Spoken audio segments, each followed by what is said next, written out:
What's going on, guys? How are we doing today?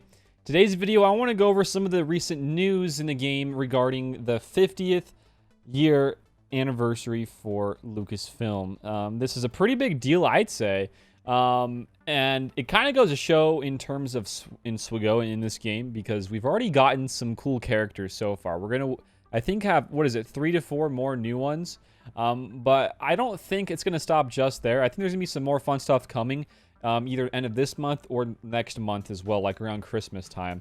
A lot of fun stuff. If you guys haven't seen this or read this before, I'll kind of briefly go over it right now. Pretty much, they are excited to announce this is the anniversary, and they're going to introduce some of these Legends characters. Star Wars Legends isn't necessarily like canon. You know, it's not like an Anakin, Darth Vader, Luke.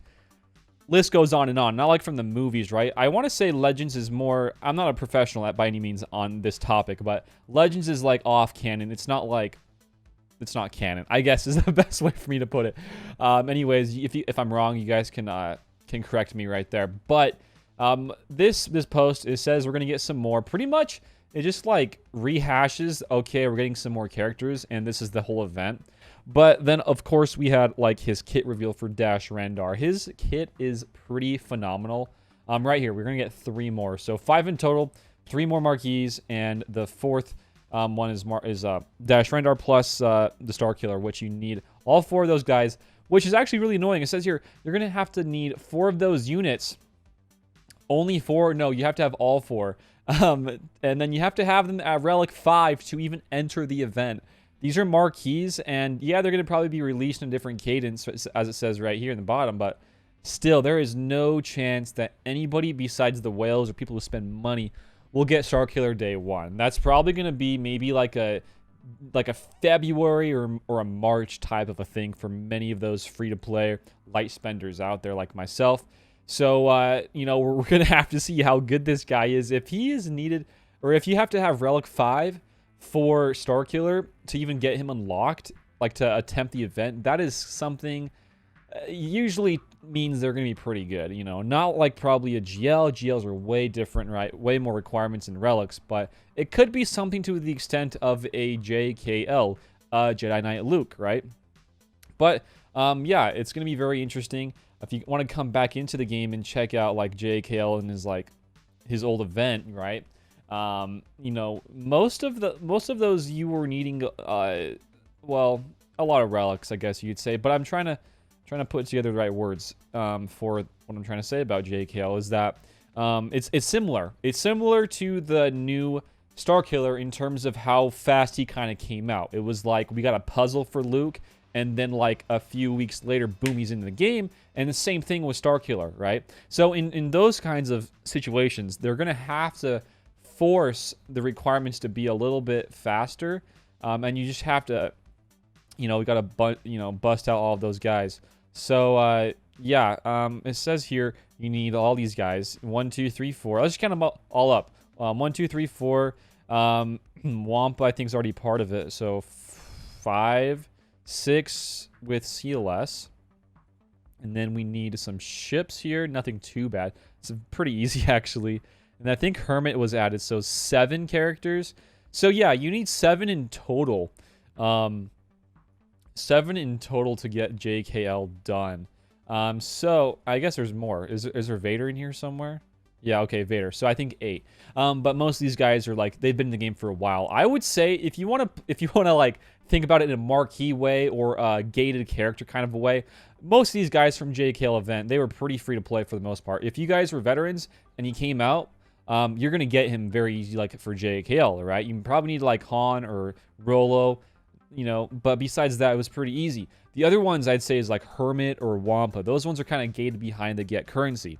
So relating that to the new one with, you know, the Starkiller. Oh, here we go. With Starkiller, you know, you need to have 4 Marquees requiring for him. That is a little bit tougher, in my opinion, than Luke. Luke, for the most part, you can get him free to play friendly. But this guy, there is no shot you can get him free to play friendly unless you wait a few months. Luke, you could still get him, you know, day 1 or around that kind of mark if you were to, you know, save up and put those gear and the relics on those certain characters, right? So this guy, he, at least in my opinion, should be as good and as strong as a Jedi Knight Luke. But I can also see him being a little bit stronger just based off of requirements, solely based off requirements. So there you go there. The next thing here is past requirements. It says each of them you have to, they're going to be as a marquee, right? But then it says right here in this middle sentence in this paragraph, let's see here. Each of the required units will have a marquee event, okay? Like normal, like you can earn character shards like normal, but there's also a special additional legacy tier that rewards or awards Omnicrons. And those you have to have the marquee character at 5-star. So usually you can get like a character from the marquee like around 3, maybe 4-star. Getting 5-star, you got to spend money. So yeah, this is a marquee character. So pretty much as I'm reading this and how I'm reading this is inside of that marquee event, there is a special tier, but you can't even access that tier unless you whale a little bit to get them 5-star to unlock Omnicrons. And in that tier, we don't know it yet, but that could very well require you to get like a gear 11 kind of a character up for that marquee, or specific like faction-based characters that we might not have. So that one's interesting to me, the Omnicron tier. We'll have to see about that. But I think it's a pretty crappy idea to have to require a 5-star from that exact same marquee for that Omnicron tier if you want to get them, which is kind of, even more so gating behind the fence or whatever. It's gating the Omnicrons even more. So that's not a good thing. Anyways, this is all going to be out on the 15th for you guys. Just some good old news here. But yeah, talking about, Starkiller a little bit more, I do think he'll be at least as strong as Luke. At least. I mean, I know Luke had, like, I think we counted up 7 characters that were his requirements. But, like, most of those were super easy to get. As I said, CLS, Chewie, 3PO, super easy to get with relics. The other ones may be a little bit tougher, right? But I would assume Luke and this guy's going to be around the same power level and how in terms of how well they're going to be performing. But I can also see Starkiller being a little bit stronger based off of requirements. 4 marquees needed for his event that comes out in less than a month. That is ridiculous. He will for sure be pretty strong. So we don't know tags. We don't know anything like that, right? So it's only about like speculating. But we do know for the Dash Rendar, we have his whole kit here. So I don't want to make this like a kit reveal video, but we can definitely check it out a little bit. Pretty much, he's going to be a leadership for the Prepared Squad. This is like Vandor. This is with young Han, young Lando, Kira, L3, all those guys, right? So he's going to be that perfect leadership for that team. And it says here he's not a smuggler, but he is a light side support and a scoundrel. So his kit's pretty good. I gotta admit, it's really good, actually. Basic, you get to hit the guy 3 times, and for each critical hit, it calls another random prepared ally to assist for each. So I'm assuming by reading this, you can get 3 of your guys to assist, dealing that much less damage. Limit once per ally.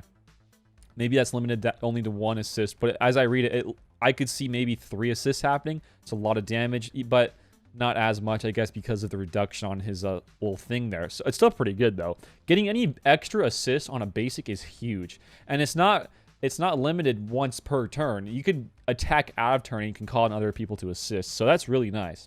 Next special, or I guess first special, is on a cooldown of 2. This one's pretty strong. As I read it for the first time, you dispel all buffs on them and then stun them for a turn, and it deals more damage based off of the dispels that you get off. So pretty good, right? On a 2-turn cooldown, very strong. This next one, the second special, is Seeker Missiles.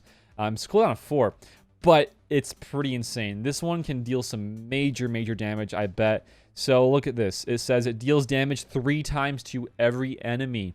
So yeah, that's a lot of damage, and there's no reduction based off of every single hit, right? This is kind of, as I'm reading this could be like a Boba Fett's AoE, but like on steroids, right? So it says the first instance of damage dispels stealth and dazes them for 2 turns, and then the second inflicts defense down, and then the third time it inflicts critical damage down. So that is going to be 3 debuffs on 1 special. That is crazy.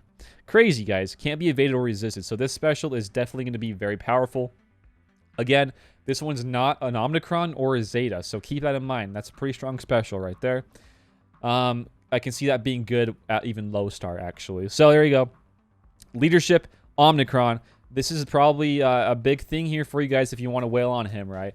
Scoundrel allies gain prepared, and then while they are prepared, they get some additional bonuses off their rolls. So, and also it says here you get bonuses doubled for the light side scoundrels, which is pretty much all prepared squad. And then scoundrel allies gain, whenever they do gain prepared, you get critical damage and offense up for 1 turn, which can be really good with the Omnicron part, which I'm assuming it's Omnicron part. It is Wild and Grand Arena. And so whenever you get the prepared, you will get a lot of critical damage. So in GAC, since you're going to always have prepared, you're going to be getting it and losing it all the time. Mainly getting it right. You're going to almost always have these 2 buffs on your guys at all times. Critical damage and offense up all the time. And then you get some like more critical damage here. 30% is crazy. 30% max health, 20 speed, and 20% potency for those guys. This is a pretty good leadership, guys. And then we have Hot Shot, which is really cool, actually. Like a little bit of a mini leadership here, which is scoundrel allies gain 20% max health, potency, and offense. And then whenever a prepared ally scores a critical hit, they get 2% TM for all prepared allies. So I didn't mean to read all that, but I couldn't help because the kit's so fun and so cool. Pretty much, though, I can see this guy being really good even at low star. Maybe getting some of those prepared guys up, like a young Lando, young Han, even an L3, and maybe even Kira. I have to go check to see all those guys in Vandor. But I can see this guy being really great in GAC. I can only imagine his damage output, right? It'd be pretty crazy. He's only a support, but I can definitely see the potential here for him. Anyways, guys, that's really about it for today's video. Just kind of talking about all this stuff and going over his kit for a second. But hopefully you guys enjoyed it. I can't talk in this video. Hopefully you guys enjoyed today's video. But I'll be gone this weekend for a couple funerals. I'll try to get some videos out while I'm gone Friday and Saturday and maybe even Monday. So stay tuned for all those videos. Until next time, though, guys, peace out and see you later. Bye, guys.